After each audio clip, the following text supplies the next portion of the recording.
ሜሪ ተደብድባ ወደ ቤት ትመጣለች። ነገር ግን የተደበደበችው በገዛ ሰዎቿና ጆሲንም እንዲደበድቡት ባደረገችው ሰው ነበረ። ነገሩ ሁሉ የተከሰተው ሳሚና ሰላም ተከትላ በምትሄድበት ሰዓት ነበረ። የሳሚና የሰላምንም እቅድ እደርስበታለሁ ብላ ዝታ በወጣች ጊዜ ግን ደግሞ የራሷን መድኃኒት አግኝታ ወደ ቤት ትመለሳለች። ሳሚና ሰላም ወደ እናቷ ቤት በመሄድና የሰላምም እናት ያለችበትንም ሁኔታ አውቀው ሳሚ በጣም ያዝናል። በዚህን ጊዜ ግን ሰላምም እናቷን እያየች እንባዎቿን አቅርረው ነበር። ሳሚ ምንድን ነው ይሄ ሁሉ የተፈጠረው? ምንድን ነው ሆነችው ይናክል በማለት እናቷም የሆነችውን ነገር ለሰላም ሲጠይቃት ነበረ። ይህንን የተካሄደው እናቴም ይህንን አደጋ የደረሰባት በጣም ከባድ ነበርና እኔም በልጅነቴ የተደረግኩት ይሄ ነው በማለት አንድ በአንድ ለሳሚ ትነግረዋለች። ሳሚም ይህንን የተደፈረችውንም እውነቱን ቤት እያሉ ስለነገረችው ታውቃለክ፣ ይህ ሁሉ ነገር ማን እንዳደረገው እነግርሃለሁ ትለዋለች። ሳሚም ይህንን ማወቅ እፈልጋለሁ፣ ማንን ነው ይህንን አስጸያፊ ነገር አንቺ ላይ ሊያደርግ እናትሽም ላይ እንዲህ ሊያደርግባት የቻለው እንዴት ነው ንገሪኝ በማለት ይጠይቃታል። አንተም ታውቀዋለህ እኮ ሳሚ፣ ለአንተም ቅርብ ነው በማለት ሰላምም ትነግረዋለች። እንዴት ሊሆን ይችላል? ለእኔ ቅርብ ሆነ ማን ነው ብሎ በሚጠይቃት ሰዓት የእኔ እንጀራ እናት ያንተ አባት አቶ ግርማ ነው ይሄ ሁሉ በደል ያደረሰብን በማለት እውነቱ ትነግረዋለች። ሳሚም ማመን አቃተው። እንዴት ሊሆን ይችላል? ምን እያልሽኝ እንደሆነ ግን ታውቆሻል እንዴ በማለት ይጠይቃታል።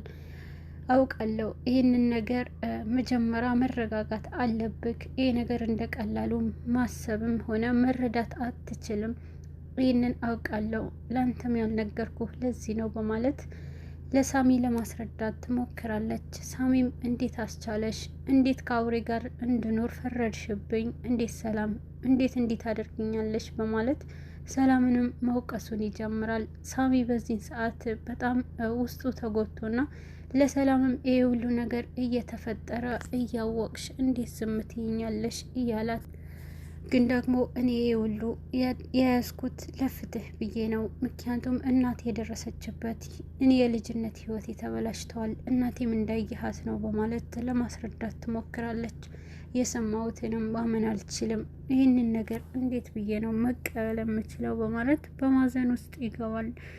ሰላም ነገሩ ሁሉ ተረጋጋና ያለውም ነገር ማስተካከል እንችላለን በማለት ሳሚንም ማረጋጋት ትፈልጋለች። ሳሚ እኔ መረጋጋት አልፈልግም፣ ታውቂያለሽ እናቴ እየተቃጠልኩ ነው እያለችኝ ነበረ ሞተችው፣ ለካሱ እያቃጠላት ነበረ እያለ ለሰላምም ይነግራታል። እናቴም ፍትህ ታሞታለች፣ ግን ደግሞ እመኝኝ ያንቺን እናትና ያንቺም የልጅነት ህይወትሽን የነጠቀውም እኔው በገዛ እጄ አንቄ ይዘዋለሁ በማለት አቶ ግርማ ላይ አባቱ ላይ ሲዜት ለመውጣት ይሞክራል። ሰላምም ተከትለው ሳሚ ምን እያደረክ ነው? እንዴት አድርጋለክ? እኔ እስካሁን የለፋውበትስ በማለት ጠይቀዋለች። ሳሚም እና ታዲያ ምንድን ነው እንድል የምትፈልጊው? ዝም እንድል ነው እንዴ? ታዲያስ ምን ላድርግ? እንዴት ብዬ ችዬ ማስመሰል እችላለሁ? እንዴትስ ያለ ፍትህ እንዲቀመጣለሁ? በማለት የስራው እንዲያገኝ ላድርግ ይላታል። ሰላምም እሱን እኔ እኮ ፈልጋለሁ፣ ታዲያ ፍላጎቴና ምኞቴ ምን ሆነና እስካሁን ድረስ ይህንን ሁሉ ችዬ የተቀመጥኩት ለምን ይመስልሃል? የልጅነት ህይወቴን ለማስመለስና እናቴ ላይ ለተደረገባት ግፍንም እሱንም ለማስመለስ ነው በማለት ትነግረዋለች። ታዲያ አሁን ምን ላደርግልሽ ነው የምትፈልጊው? ዝም እንድል ብቻ እንዳታደርግ ይላታል። ሰላምም ይሄ ነገር በዝምታ የሚታለፍ አይደለም፣ እንዴት ዝም እላለሁ? ታውቃለክ፣ እኔ አሁንም ቢሆን የእናቴን ይሄ ሁሉ ግፍ እንዲመለስላት እፈልጋለሁ፣ ግን ደግሞ በችኮላ አይደለም በማለት ታስረዳዋለች። ሳሚም እሺ እቅድሽ ምንድን ነው ይላታል። ሰላምም እቅዷ ከነገረችው በኋላ ይህንን ነገር ደግሞ አሁን ቀስ በቀስ ነው ማድረግ ያለብን ትለዋለች። እና ደግሞ ስሜ በአዲስ ላስተዋውቅህ ሀሴት ተስፋ ይባላለው በማለት በአዲስ ስሟንም ለሳሚ ትነግረዋለች። ሳሚን በዚህ ሰዓት ደስተኛ ሆኖ ስለተዋወቃት በደስታ ካሁን በኋላ የእቅዶችሽ እኔም ከጎንሽ አለውኝ በማለት ያበረታታታል።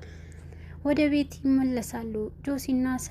ጆሲና ሜሪም በጣም በውስጣቸው የያዙትንም ቂም ለማፈንዳት ይሞክራሉ።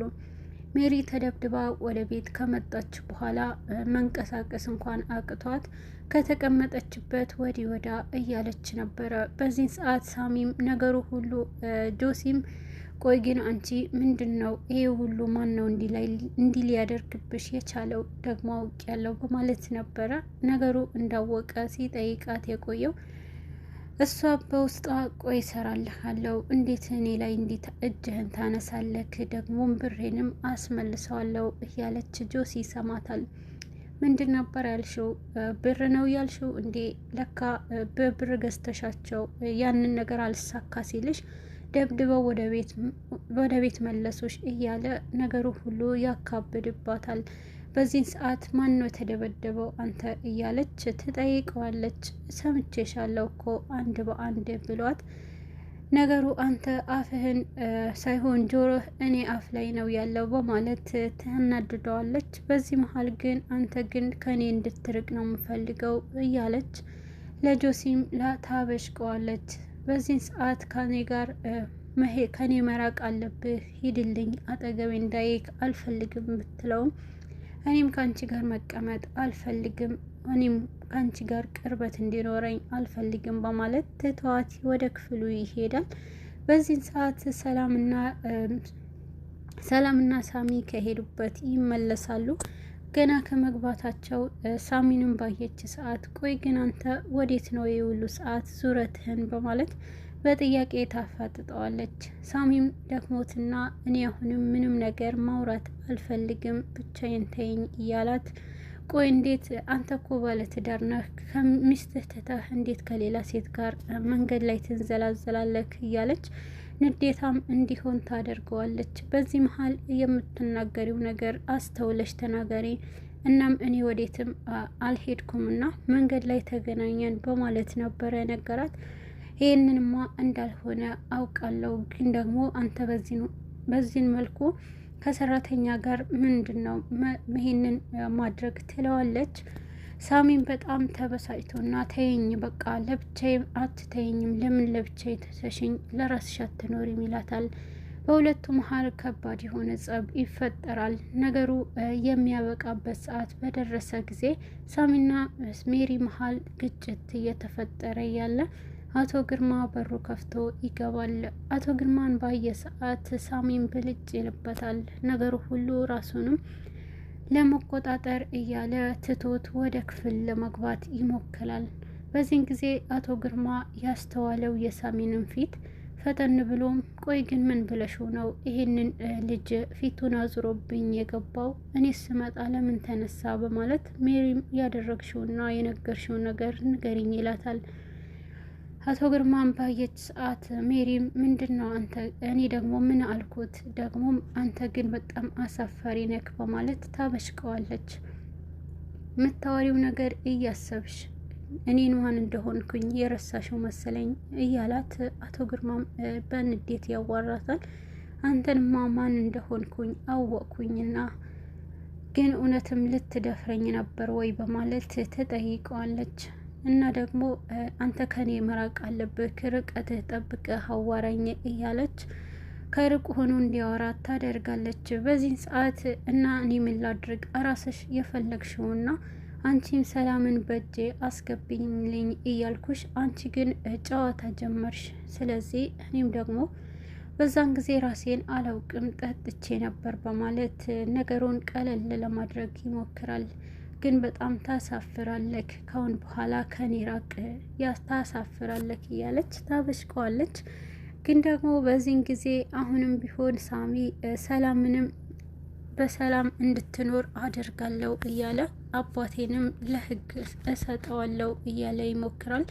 ግን ደግሞ ሳሚ ይህንን ነገር መደረግ ያለበት አሁን ማግኘት ያለብንም ነገር አለ በማለት ሰላምም ለሳሚ ትነግረዋለች። ታዲያ ምንድን ነው እስከምንይዝ የምንጠብቀው? አሁን እኮ ሁሉንም ነገር አውቀናልና አሳልፈን እንስጠው ለማለት ይሞክራል ሳሚ። ይህ ነገር ሊሆን አይችልም፣ አባትህን ለእናቴ በታመመችበት በእሷ ስም መጥፎ ነገሮች ሲያደርግ ነበርና እሱ የያዘ ፋይል አለ፣ ያ ፋይል እንያዝ ትለዋለች። ይህንን ፋይል ለማግኘት ደግሞ እዚህ ግዴታ መጠበቅ አለብን ትለዋለች። ሳሚም የሰላምንም እሽታ ይገባል።